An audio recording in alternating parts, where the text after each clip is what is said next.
सांगते. इतकं आकर्षण असतं की मला स्वतःला जेव्हा कॅन्सर झाला ना, त्या कॅन्सरमध्ये मला ते कॅन्सर झाल्याचं दुःख नव्हतं. ते कॅन्सर झाल्यावर मी बघितलं होतं लोकांचे केस जातात ते. आणि हे बघितल्यानंतर मला जास्त वेदना कशाच्या होत असतील, तर ते माझे केस जातील म्हणून मला वेदना होतात त्या. पण ते केमो दिल्यावर केस जातात हे मला माहिती नव्हतं. मला फक्त एवढं माहिती होतं कॅन्सर झाल्यावर केस जातात आता सगळे. आणि मला केमो नाही दिला आणि त्याच्यामुळे तो काही प्रश्न आला नाही. पण जे दुःख असतं ना त्याचं, ते मी अनुभवलं, की असं होणार, आता असं होणार म्हणून. आपलं सौंदर्य आहे ना, ते केसांवर खूप डिपेंड असतं. आणि आज आपण ऐकणार आहोत डॉक्टर नेहा जाधव यांच्याकडून केसांचं आरोग्य. ओके, जाऊ आता आपण कंटिन्यू. नेहाताई सुमित सर ऑन म्यूट टाका.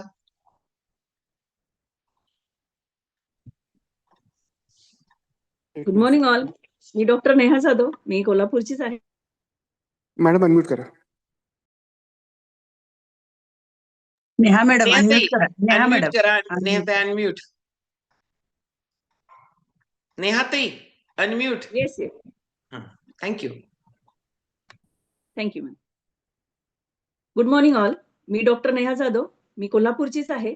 ह्या फॅमिलीला जॉईन होऊन मला जवळजवळ 1 वर्ष झालं. मी जॉईन झाले ते माझं आणि माझ्या मुलाचं वाढलेलं वजन याच्यासाठी आहे. आम्ही जॉईन झालो, वाढलेलं वजन कमी केलं. शॉर्टमध्ये सांगते माझा एक्सपिरियन्स, कारण आता वेळ फार कमी आहे. जॉईन झाल्यानंतर जे काही त्रास होत होते, सांधेदुखी, गुडघेदुखी, कंबरदुखी, हे सगळं कमी झालं. सगळ्यात बेस्ट रिझल्ट आहे माझा स्किनचा, जो फंगल इन्फेक्शनचा, जो 8 वर्षापासून मला त्रास होत होता. तो माझा, जसं मी हे फ्युएल घ्यायला लागले, जसं माझं हे फ्युएल पोटात जायला लागलं, तसं माझं फंगल इन्फेक्शन, 8 वर्षाचं फंगल इन्फेक्शन जवळजवळ 20 ते 21 दिवसात गेले. आणि माझा बेस्ट रिझल्ट, जसं आता केसांवरचा आपला विषय आहे, तर माझा केसांचा पण बेस्ट रिझल्ट आहे. खूप केस गळत होते आणि न्यूट्रिशन जसं घ्यायला लागले, तसं केसांची हेल्थ सुधारत गेली, केसांची शाईन वाढत गेली आणि केस वाढायला लागले. केस पांढरे झालेले, ते काळे नाही झाले अजून सरांसारखे, पण होतील असं वाटते. तर स्त्रीचं सौंदर्य हे तिच्या केसांवर, नितळ त्वचेवर अवलंबून असतं. घनदाट, लांब, सडक, काळेभोर केसाची स्त्री पाहिली की आपली नजर आपोआप तिच्याकडे वळतात. आणि हे प्रत्येक आपल्या स्त्रीचं असे स्वप्नच असतं की आपले केस छान असावेत, लांब सडक असावेत. पण सध्या काय आहे, 100 पैकी 70 महिलांमध्ये केसचा संबंधीच्या तक्रारी जास्त असतात. कॉमन आहे, कॉमन, अगदी कॉमन, की केस गळणं, केस पांढरं होणं, अकाली टक्कल पडणं, हे स्त्रियांबरोबर पुरुषांमध्ये सुद्धा आता हे कॉमन प्रश्न आहे. तर आज आपण आपल्या केसांच्या आरोग्याबद्दलच बोलणार आहोत. पूर्वी केस गळणं ही समस्या क्वचितच दिसायची. म्हणजे साधारण 50 नंतर स्त्रियांमध्ये केस विरळ होणे किंवा पांढरे होणे, आणि पुरुषांमध्ये टक्कल पडणे किंवा केस पांढरे होणे, हे अगदी कॉमन होतं. म्हणजे 50 नंतर हे सगळं दिसून यायचं. पण सध्या तुम्ही बघाल तर शाळा कॉलेजेस मधल्या मुला मुलींची सुद्धा केसांची चांदी झालेली आपल्याला दिसते. तर मुळात ना, या केसांच्या वाढीचे ना 3 टप्पे असतात. म्हणजे केस उगवण्यापासून तो केस गळेपर्यंत. तर पहिला टप्पा काय असतो, तो एनाजेन फेज. थोडेसे वेगळे शब्द येतील, पण सांगते. एनाजेन फेज मध्ये काय होते, की केस हा त्याच्या मूळ, जो फॉलिकल असतो ना, त्याच्या मुळातून बाहेर येतो, वाढत वाढत जातो आणि काही काळापर्यंत त्याच्या केसांची लांबी वाढत जाते आणि एका पर्टिक्युलर काळानंतर हे केस वाढायचे थांबतात. ही झाली एनाजेन फेज. साधारण प्रत्येकाच्या डिपेंड 6 ते 8 वर्षापर्यंतचा हा काळ असतो. त्याच्यानंतर येते ते कॅटाजेन फेज. ह्यामध्ये काय होतं, की केसांची जी वाढ झालेली असते आणि ती थांबते. म्हणजे या ठिकाणी केस हे रेस्टिंग फेज मध्ये येतात. ह्या फेज मध्ये जर त्या केसांना नीट पोषण नाही मिळालं, तर त्यांची केसांची गळती सुरू होते. म्हणजे आता कसं झाडांना आपण, मुळांना कसं जर न्यूट्रिशन दिलं नाही, त्याला साथ खतं पाणी दिली नाही, तर झाडांची पानं पिकतात किंवा झाडं मरून जातात. तसंच होते केसांचं. ह्या फेज मध्ये जर त्याला न्यूट्रिशन नाही मिळालं, तर केस पिकायला लागतात. त्याच्यानंतर येते कॅटाजेन फेज. ही कॅटाजेन फेज नंतर येते टेलोजेन फेज. यामध्ये काय होतं, की पूर्ण वाढ झालेला जो केस असतो ना, तो काही काळानंतर गळून जातो आणि त्या ठिकाणी पुन्हा नवीन केस उगवतो. हे आहे ना, हे म्हणजे कसं, की टेलोजेन फेज नंतर पुन्हा एनाजेन फेज येते. हे नॉर्मली प्रत्येक केसाचा सायकल आहे. हे नॉर्मल सायकल अव्याहतपणे चालू असते. म्हणजे केस उगवला की तो गळणार आणि त्या ठिकाणी त्या फॉलिकल मधनं परत नवीन केस तयार होणार. हे कंटिन्युअस चालू असते. पण जर या ठिकाणी जर केसांना पोषण नाही मिळालं, तर कॅटाजेन फेजचा कालावधी आहे तो कमी व्हायला लागतो आणि टेलोजेन फेज ही लवकर येते. म्हणजे केस लवकर गळायला लागतात आणि लवकर पांढरे व्हायला लागतात आणि पुन्हा जी एनोजेन फेज असते, जी पूर्वीची म्हणजे नवीन केस यायला पाहिजे ती फेज, ती तयार म्हणजे होत नाही आणि केस हळू विरळ व्हायला लागतात आणि टक्कल पडायला लागते. हे झालं केस गळतीचं, हे नॉर्मल आहे. पण आता ही केस गळती आहे ना, ती होते कशामुळे ते आपण बघू. तर पहिलं जे कारण आहे ती हेरिडेटरी म्हणजे अनुवंशिकता. साधारण केस गळतीमध्ये 30% कारण हे अनुवंशिकता आहे. म्हणजे आई-वडील, आजी-आजोबा किंवा मामा, मावशी, आत्या यांच्याकडून आलेल्या जीन्समुळे आपल्याला हे केस गळती असते. हे कॉमनली असते, की ज्यांच्या आई-वडिलांचे अगोदरच्यांचे जे केस जर त्यांना टक्कल वगैरे असेल, म्हणजे लवकर त्यांचे केस गळले असतील, तर हे आपल्याला पुढच्या जनरेशनमध्ये दिसून येते. नंतर असतोय स्ट्रेस, सगळ्यात महत्वाचं. जो आता सगळ्यांना आहे. 100% लोकांना स्ट्रेस आहे. ताणतणाव. यामध्ये सुद्धा अॅक्यूट स्ट्रेसमध्ये काही काळापुरता असणारा ताण, जसं की आता विद्यार्थ्यांमध्ये आता एक्झाम 10वी-12वी सुरू आहेत. त्याच्यामध्ये बघा त्यांची झोप होत नाही पूर्ण. व्यवस्थित न्यूट्रिशन मिळत नाही, व्यवस्थित खात-पीत नाहीत. त्याच्यामुळे त्यांचे केस बऱ्याच मुलांमध्ये आढळून येते, की ज्यावेळेला एक्झाम्स येतात, त्यावेळेला त्यांचे केस गळायला लागतात. काही स्त्रियांमध्ये काही फॅमिली प्रॉब्लेम्स असतात, फायनान्शियल प्रॉब्लेम्स असतात. त्यामुळे आलेला स्ट्रेस. काही खूप कालावधीपासून असणारा एखादा सामाजिक प्रश्न किंवा एखादा हेल्थ इश्यू किंवा वैयक्तिक काही प्रॉब्लेम असतील, म्हणजे फायनान्शियली, तरी सुद्धा ह्यामुळे अतिशय स्ट्रेस येऊन केस गळतात. अति विचाराने केल्यामुळे पण स्ट्रेस गळतात. हे एक कारण आहे. नंतर हे काही एनी डिसीजेस जसं काही आजारानंतरचा येणारा स्ट्रेस जो आहे टायफॉइड. आपण बघतोय की टायफॉइडमध्ये, मलेरियामध्ये, डेंगी झाल्यावर, पोस्ट कोविड नंतर सुद्धा हा सगळ्यात मोठा ज्वलंत प्रश्न होता की केस गळतायत. ह्या मोठ्या-मोठ्या आजारानंतर सुद्धा खूप केस गळतात. काही ऑपरेटिव्ह झाले, त्याच्यासाठी हॉस्पिटलायझेशन करायला लागलं. अँटिबायोटिकचा अतिवापर करायला लागला, तरी सुद्धा केस गळतात. आत्ता मॅमनी सांगितलं, की कॅन्सर सारख्या आजारामध्ये घेतल्या जाणाऱ्या केमोथेरपीमध्ये जे ड्रग्स असतात, जे औषधं असतात, त्या औषधांचा साइड इफेक्ट म्हणून सुद्धा केस गळतात. हे आपण बऱ्याचदा बघतोय आणि आपल्या निदर्शनात येतंच, की कॅन्सरच्या ट्रीटमेंट नंतर केस गळतात. अगदी पूर्ण केस जातात, पूर्ण टक्कल होतं, इतकं केस गळतात. नंतर आहे की हार्मोनल इम्बॅलन्स. सर्वात कॉमनली आढळणारं कारण म्हणजे हार्मोन इम्बॅलन्स.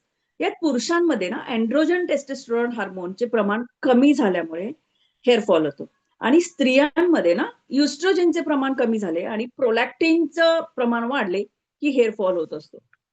बरेच स्त्रियांमध्ये आपण बघतो की पीसीओडी, पीसीओएस सारखे आजार असतात. सध्या कॉमनली झाले. सगळ्यांच्या तोंडात आपण ऐकतो पीसीओडी झालाय, पीसीओएस झालाय, सिस्ट झालेत वगैरे. तर याच्यामध्ये मूळ कारण असते इन्शुलिन रेझिस्टन्स. हे त्याचं मूळ कारण असते. ज्याबद्दल आपले शेटे सर आणि डॉक्टर प्रसाद पाटील जर आपल्याला वेळोवेळी मार्गदर्शन करत असतातच. यामध्ये काय होते की डोक्यावरची केस कमी होतात आणि जिथे नको आहेत तिथे केस म्हणजे अप्पर लिप्स, गालावर, प्रायव्हेट पार्ट्सवर किंवा हातापायांवर ज्याला आपण अनवॉन्टेड हेअर ग्रोथ म्हणतो, ते व्हायला सुरुवात होते. अनेकदा हार्मोन इम्बॅलन्समुळे ना हेवी मेन्स्ट्रुएशन म्हणजे अंगावरून जास्त लाल अंगावरून जाणं, हे जर होत असेल, तर त्यामुळे रक्तातली हिमोग्लोबिनचं प्रमाण, आयर्नचं प्रमाण कमी होते. त्याच्यामुळे रक्तक्षय म्हणजे अॅनिमिया होऊन केस गळायला लागतात. म्हणजे त्याला केसांच्या मुळांना प्रॉपर न्यूट्रिशनच मिळत नाही. सध्या खूप पेशंटमध्ये ना तरुणपणापासूनच किंवा प्रेग्नन्सीमध्ये, डिलिव्हरीमध्ये बऱ्याच लोकांना थायरॉइड डिटेक्ट होतं. त्याला हायपोथायरॉइडिझम मध्ये सुद्धा केस गळतात. त्याच्यामध्ये त्याचा साइड इफेक्ट असल्यामुळे काही-काही औषधांचे पण साइड इफेक्ट असल्यामुळे केस गळतात. अनेकदा निरोधक गोळ्यांच्या अतिसेवनामुळे किंवा अचानक त्या गोळ्या घेणं बंद केलं, तरी सुद्धा केस गळतात. नॉर्मली ना मुला-मुलींमध्ये वयात येताना जे शरीरामध्ये जे हार्मोन चेंजेस होतात, त्यावेळी सुद्धा हेअर फॉल होत असतो. प्रेग्नन्सीमध्ये, डिलिव्हरी नंतर केस गळतात. प्रेग्नन्सीमध्ये काय असतं, जे काही न्यूट्रिशन आई खाते, त्याचा बराचसा पोर्शन हा त्या बाळाच्या वाढीसाठी जात असतं. त्याच्यामुळे तिला न्यूट्रिशन जर प्रॉपर तिचं न्यूट्रिशन प्रेग्नन्सीमध्ये जर घेतलं गेलं नाही, तर प्रेग्नन्सीमध्ये हेअर फॉल होणार आहे हे नक्की. आणि पोस्ट प्रेग्नन्सी म्हणजे ज्यावेळेला लॅक्टेशन जेव्हा अंगावर दूध पाजवलं जातं, त्यावेळी सुद्धा जे हार्मोन चेंजेस होतात, जे मी मगाशी म्हटलं की प्रोलॅक्टिन वाढते, त्यावेळेला सुद्धा केस गळती होते. हे शारीरिक, मानसिक बदल होतात हे सुद्धा त्याला कारण आहेच. तसे कसं आपण आता आपलं जे लाईफस्टाईल आहे, ह्याच्यामध्ये जे अयोग्य बदल केले जातात, जसं स्लीपिंग हॅबिट आहे, म्हणजे रात्री उशिरा झोपणं, रात्रीचं जागरण आहे, टीव्ही मोबाईलच्या नादामध्ये आपण मुलंच काय आपण सुद्धा लवकर झोपत नाही. तर हे रात्रीच्या जागरणामुळे सुद्धा केस गळतात. त्यांचा रेस्टिंग फेज असते ती कमी व्हायला लागते आणि टेलोजन फेज लवकर येते, केस गळायला लागतात. स्मोकिंग आहे, मद्यपान आहे किंवा अति उन्हात काम करणं, धूळ आता मुलांना कायमस्वरूपी बाहेर जायला लागते, गाडीवरून प्रवास आणि आता जे बाहेरचं वातावरण आहे इतकं प्रदूषण झालेलं आहे. त्या हवेतल्या प्रदूषणामुळे, पाण्यातल्या प्रदूषणामुळे, पाण्यामध्ये सुद्धा आता इतके सगळे हेवी मेटल्स आलेले आहेत. त्याच्यामुळे सुद्धा त्याचा परिणाम होऊन केस गळतात. केस गळण्याच्या पॅटर्न वरून ना त्याचे 3 क्लासिफिकेशन होतात. जसं लुडविंग्स क्लासिफिकेशन ज्याच्यामुळे जेव्हा कसं हे जे वरचं जे टाळू आहे ना माथ्यावर, तिथे केस विरळ व्हायला लागतात. म्हणजे आपण बऱ्याचदा बघतो की वरती केस टक्कल पडायला लागले. हे प्रामुख्याने पुरुषांमध्ये आढळते. नंतर येते ते ऑलिसान क्लासिफिकेशन. ह्यामध्ये कसं भांगापासून म्हणजे हा मधला भांग असतो ना, त्या भांगापासून केस विरळ व्हायला लागतात. म्हणजे भांग हा मोठा व्हायला लागतो आणि स्काल्प दिसायला लागतो. यालाच आपण क्रिसमस ट्री क्लासिफिकेशन असं म्हणतो पॅटर्न. जे साधारण मध्ये स्त्रियांमध्ये जास्त करून आढळून येतो. ज्याच्यामध्ये क्रिसमसची ट्री कसं असते वेडावाकडं, तसे ते भांग वेडावाकडा दिसायला लागतो आणि आतला स्काल्प दिसायला लागतो. नंतर येते ते हॅमिल्टन क्लासिफिकेशन. यात टेम्पोरल बोन म्हणजे हे जे आहेत ना आपले कपाळाचे, तिथून केस विरळ व्हायला लागतात. म्हणजे जी कपाळाची जी हेअर लाईन आहे, ती हेअर लाईन मागे जायला लागते. यात पुरुषांमध्ये आणि स्त्रियांमध्ये दोघांमध्ये पण एम पॅटर्न किंवा डब्ल्यू पॅटर्न मध्ये केस विरळ व्हायला लागते. तर सर्वात महत्वाचं कारण आहे ते आहे न्यूट्रिशन डिफिशियन्सी. हे बघा आपला ओव्हरऑल हेल्थ आहे ना, ती आपण जे खातो त्याच्यावर अवलंबून आहे. शेटे सरांची सप्तधातूंची व्याख्यानमाला जर तुम्ही ऐकली असेल लक्ष देऊन शेवटपर्यंत, तर तुमच्या लक्षात आलं असेल की आपण जे खातो ना ते रस, रक्त, मांस, मेद आदी सप्तधातूंमध्ये कन्व्हर्ट होत जातं. त्यातला जो अस्थि धातू आहे त्याचा मलधातू आहे केस आणि नख. आता जर आपण जे खातोय ते पोषणयुक्त नसेल, तर हे जे धातू आहेत त्या धातूंचं पोषण होणार नाहीये. म्हणजे अस्थि धातूचं जर पोषण व्यवस्थित झालं नाही, तर केस आणि नख यांचं सुद्धा पोषण होत नाही. त्याच्यामुळे मुळात आपण जे अन्न खातोय ते न्यूट्रिशियस आहे की नाही हे बघणं खूप गरजेचं आहे. कोणतंही सौंदर्य असो, मग ते केसाचं असो, त्वचेचं असो, नखांचं असो, हे आतून यायला लागते. म्हणजे आहारातल्या कमतरतेमुळे, डिफिशियन्सीमुळे हे सगळं आपल्या बाहेरचं जे सौंदर्य असतं हे त्याच्यावर अवलंबून असतं. हे आपल्याला लक्षात यायला पाहिजे. केसांमध्ये ना केरोटीन नावाचं एक प्रोटीन असतं जे रोज तयार व्हायला लागते रोज. जर ते तुमच्या आहारामध्ये रोजच्या रोज जर प्रोटीन इंटेक नसेल, तर हे केसातलं कॅरोटीन तयार होत नाही आणि हेल्दी केस पण तयार होत नाही. त्याच्यामुळे आहारात प्रोटीनचा इंटेक त्यातल्या त्यात प्लांट बेस्ड प्रोटीनचा इंटेक असणं खूपच आवश्यक आहे. व्हिटॅमिन सी आहे, व्हिटॅमिन डी आहे, व्हिटॅमिन B12 सगळ्यात महत्वाचं. व्हिटॅमिन B12च्या डिफिशियन्सीमुळे केस गळणार म्हणजे गळणारच. कॅल्शियम, व्हिटॅमिन डी, बायोटीन यासारखे घटक आहेत. आहारात जर आपण वापर नाही केला, आपल्या आहारात जे आले नाहीत, तर सुद्धा त्याचा केसांच्या वाढीवर परिणाम होतो. आता तुमच्या लक्षात आलं असेल की सकस संतुलित आहार घेणं आणि तोही रोजच्या रोज किती महत्वाचा आहे हे लक्षात आलं असेलच. आता तुम्ही म्हणाल की केस गळायला लागले की त्यावर सगळ्यात सोपा उपाय सांगा. मी सांगू केस गळतीवर कुठलाही सोपा उपाय नाही. कुठलंही तेल लावतो. आता आपण म्हणतो की ह्याचं तेल लावतो, वडाच्या पारंब्याचं तेल लावतो, जास्वंदीचं तेल लावतो. बाजारात प्रचंड प्रमाणात तेल हेअर फॉलवर तेल, शॅम्पू भरपूर मिळतात. हेड मसाज, हेड मास्क खूप खूप प्रकार आहेत. स्पा आपण ह्याच्यामध्ये जाऊन स्वतःला पार्लरमध्ये जाऊन स्पा वगैरे घेतो केस गळतीवर. पण ते थांबत नाही. ते तेवढ्यापुरतं तुम्हाला डोकं शांत होते, पण केस गळती काही थांबत नाही. उलट मला तेलाबद्दल विचाराल तर तेलामध्ये ना ज्यांच्या स्काल्पची त्वचा ऑइली आहे, त्यांनी जर तेलाचा अतिवापर केला, तर उलट केस गळायचं प्रमाण वाढते. आणि अति तेलाच्या वापराने कधी-कधी सिव्हिअर डर्मॅटिस म्हणजे फंगल इन्फेक्शन होण्याची सुद्धा चान्सेस जास्त असतात. त्याच्यामुळे पण केस गळायला लागतात. म्हणजे डॅन्ड्रफ वगैरे जो होतो त्याच्यामुळे पण केस गळायला लागतात. आणि शॅम्पू हा फक्त केस स्वच्छ करण्यासाठी आहे. म्हणजे त्यातलं जे घाण आहे ती फक्त स्वच्छ करण्यासाठी आहे. त्याचा केस गळतीवर काहीही उपयोग होत नाही. उलट जर तुम्ही केमिकल युक्त असलेला शॅम्पू वापरले, तर अजून ती केसाची मुळं कमकुवत व्हायला लागतात. आणि म्हणून बाहेरून तेल, शॅम्पू, स्पा वगैरे आपण ह्याचा जे प्रकार करतो ना, तो मुळातच फार चुकीचा आहे असं मला वाटते. मुळातच आपला आहार जर पोषण मूल्याने युक्त असेल, तर केसाचं आरोग्य कधीच बिघडणार नाही. तसे आपण घेतलेला आहार हा योग्य रीतीने पचन होऊन तो रसरक्तादी धातूपर्यंत पोहोचवण्यासाठी अगोदर आपली पचन संस्था देखील योग्य असणं गरजेचं आहे. त्यासाठी आयुर्वेदातील त्रिफळा अतिशय उपयोगी आहे. त्यानंतर आपलं सिम्पली प्रोबायोटिक आहे, ऍक्टिव्ह फायबर कॉम्प्लेक्स आहे. हे सगळे न्यूट्रिशन आहेत ना, ते आपलं गट हेल्थ सुधारण्याला खूप मदत करते आणि हार्मोन रिलेटेड जी कारणं आहेत, ज्याचे आता आपण म्हणतोय पीसीओडी, मी मगाशी सांगितलं की पीसीओडी, पीसीओएस, थायरॉइड, ओव्हरवेट ह्या सगळ्यामध्ये काम करण्यासाठी आपली शतयशी फॅमिली ही नेहमीच अग्रेसर आहे. नेहमीच. इथे वाढलेलं वजन कमी करायला आलेले, थायरॉइड, शुगर, पीसीओडीवर काम करायला आलेले कित्येक स्त्रियांमध्ये आपण ह्या आरोग्याच्या ह्याच्यामध्ये आलेल्यासाठी म्हणजे आलेत वजन कमी करायला, आलेत डायबिटीज कमी करायला, आलेत थायरॉइडसाठी. पण त्यांचं केसाचं आरोग्य सुधारलेलं, केसांचा रिझल्ट आपण प्रत्येक ठिकाणी ऐकतो. प्रत्येक आपल्या एक्सपिरियन्समध्ये आपण ऐकतो, की केस माझे खूप गळत होते आणि आता गळत नाहीयेत आणि केसाचं आरोग्य सुधारलंय. माझा पण एक्सपिरियन्स मी तुम्हाला सांगितलाच, की मी आले होते वजन कमी करायला, पण केस गळत होते ते पूर्ण गळायचे थांबलेत. केसासाठी मी स्पेशल काहीच वेगळं घेतलं नाही. हे न्यूट्रिशनच मला त्याच्यासाठी उपयोगी पडलं. योगा, वर्कआउट, प्राणायाम या सर्वांचाच इथे उपयोग होतो.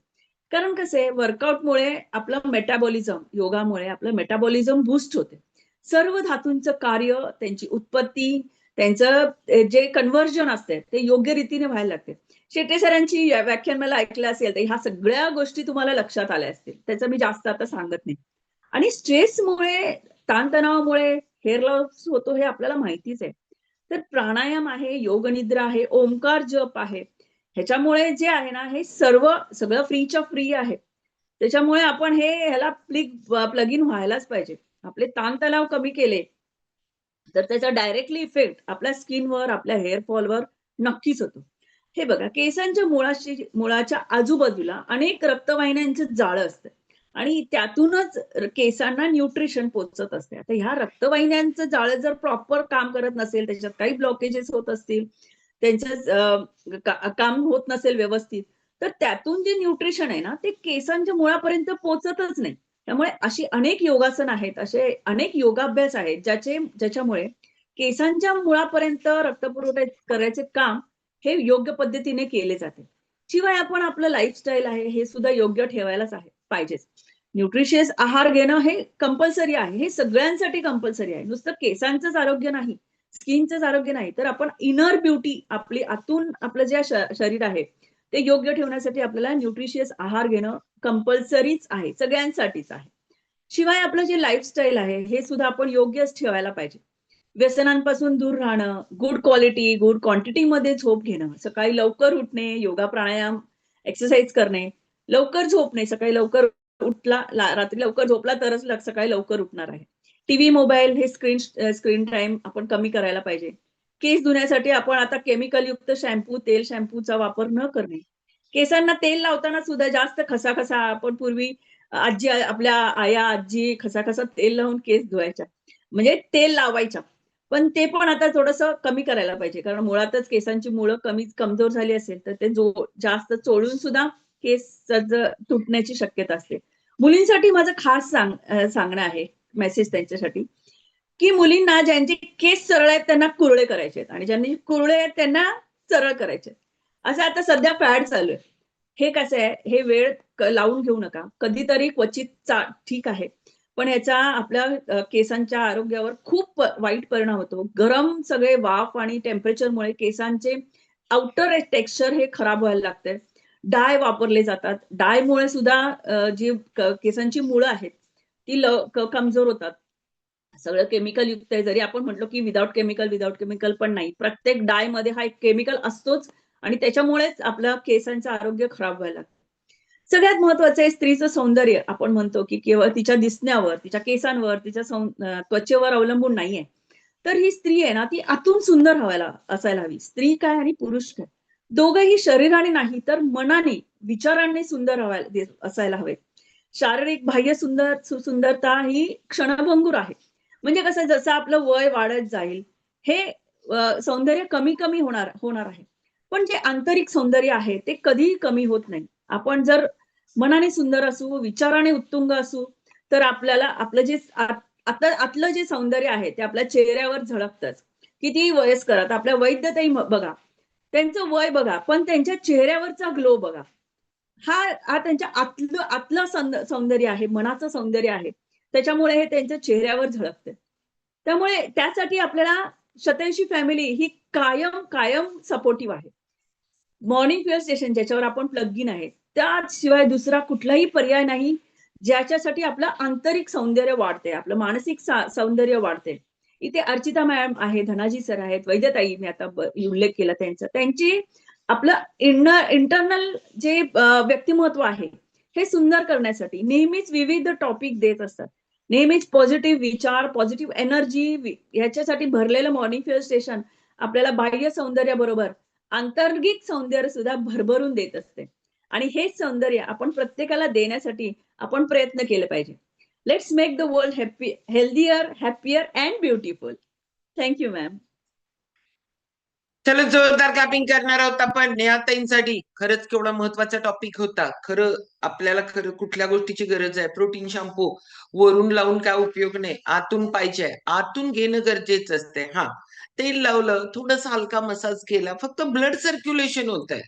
ब्लड सर्क्युलेशन ओके होत आहे, याच्या उपर काही गोष्टी होत नसतात. पण आपला ज्यादा फोकस त्याच्यावर असतोय, आत काय घ्यायला पाहिजे या गोष्टींवर बिलकुल फोकस नसतोय. तर आपलं खाणं आहे ना, ते खरंच न्यूट्रिशियस पाहिजे.